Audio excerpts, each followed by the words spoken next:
Welcome in, Chiefs Kingdom, to Chiefs Latest, your one-stop spot for everything Kansas City Chiefs in 15 minutes or less.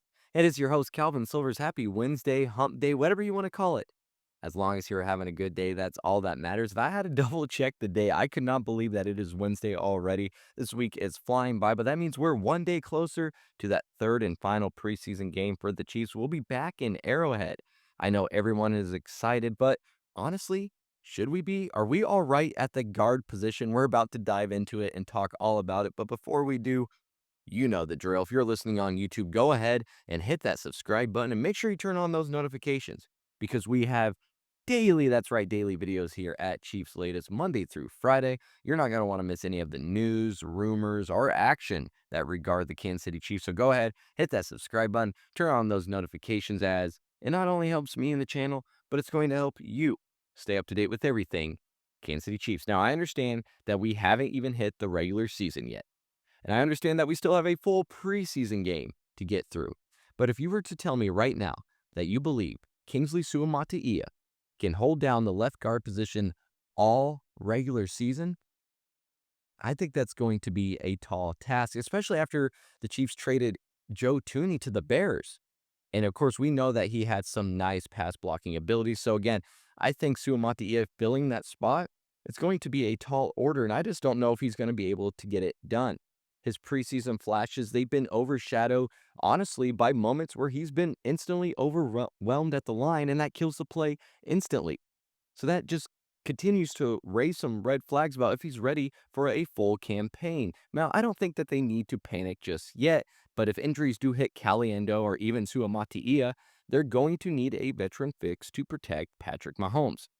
So Dalton Risner, a free agent, 81 career starts, brings some body positioning, leverage, and just those movement skills that mesh perfectly with the Chiefs because they're very versatile on the offensive line. They love that angle attack with their guards. It just demands it, and Risner's a good fit for that. His 2024 pass blocking ability, no sacks allowed, that makes him a prime candidate if the Chiefs need to go down this route, if they need to bolster their line and need to save on the cap space. In 2024, 76.2 PFF pass blocking grade. That was 13th among guards. Again, I mentioned 0 sacks and did just have 16 pressures on the quarterback. So Risner's nimble footwork, pass protection skills, I think that would stabilize this left guard spot. It's going to complement Smith. It's going to complement Humphrey while giving Suamataia time to develop and maybe even some more reps with the second team just to get better and better. But again, how long do you want to keep stunting that growth for him? So yes, we've seen Suamataia have some flashes, but honestly, he's been pretty shaky this preseason. And with Tooney's departure, that leaves the Chiefs guard spot vulnerable.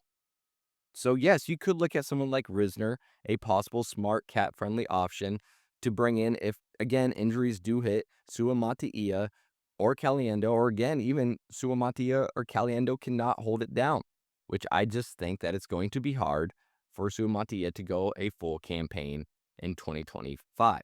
But again, I'm not done talking about who the Chiefs could add because, again, they could add some more names to this guard position. I don't think they need to. I'm making this clear right now. But again, if they want to add some more names, there are options out there. We talked about Risner before on this podcast, but the Chiefs, again, have 2 other guard options to consider. Free agent Shaq Mason, who was cut by the Texans, or City a potential trade piece from the Patriots. Mason played 931 snaps at right guard in 2024.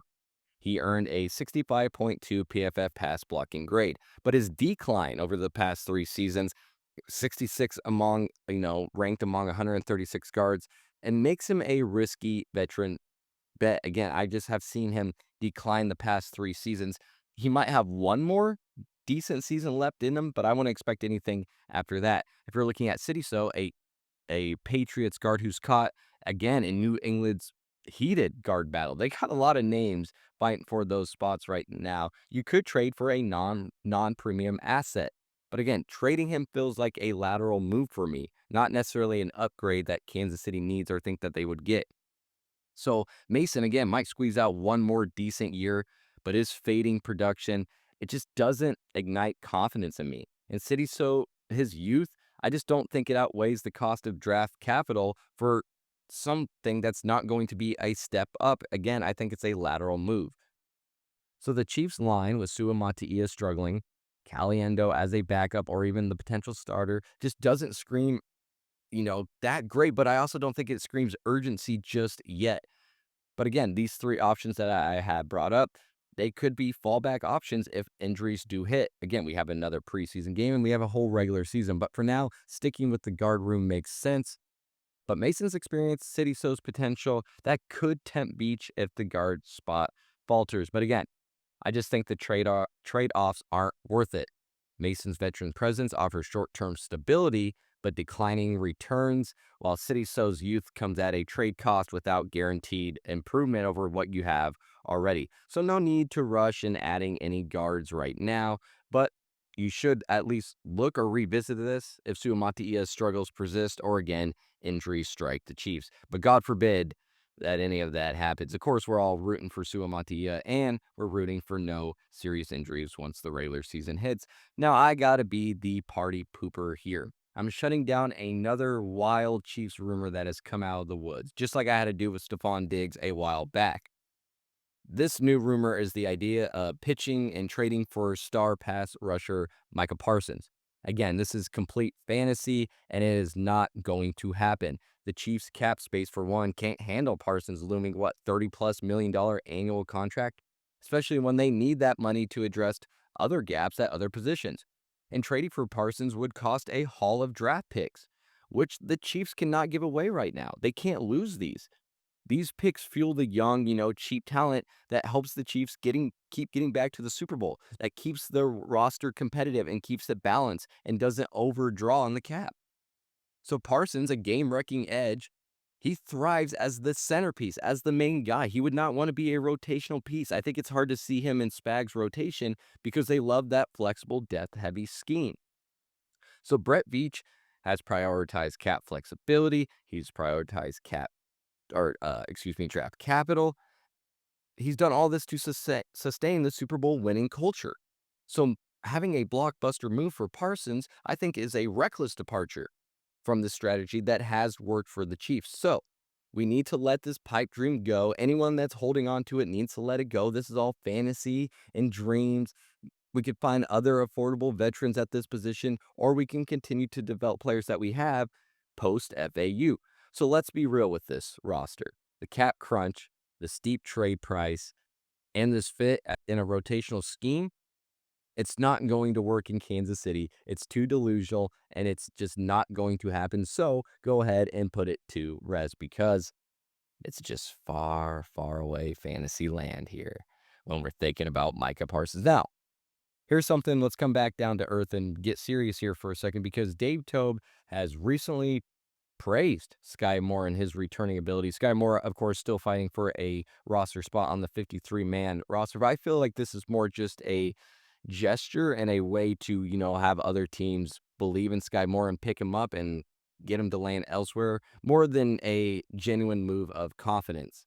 Toub's claim that Moore's punt and kick return skills have improved, that's to be questioned. Of course, we did see some spark in that preseason game, but overall, if we've seen his game, I just don't know if it's as exciting as Remigio's per se. But again, you brought Moore in to be a wide receiver. And when you look at his stat line as a wide receiver, it's not impressive. And not only that, he's dropped passes during the preseason that we've seen, balls that have hit him right in the hands.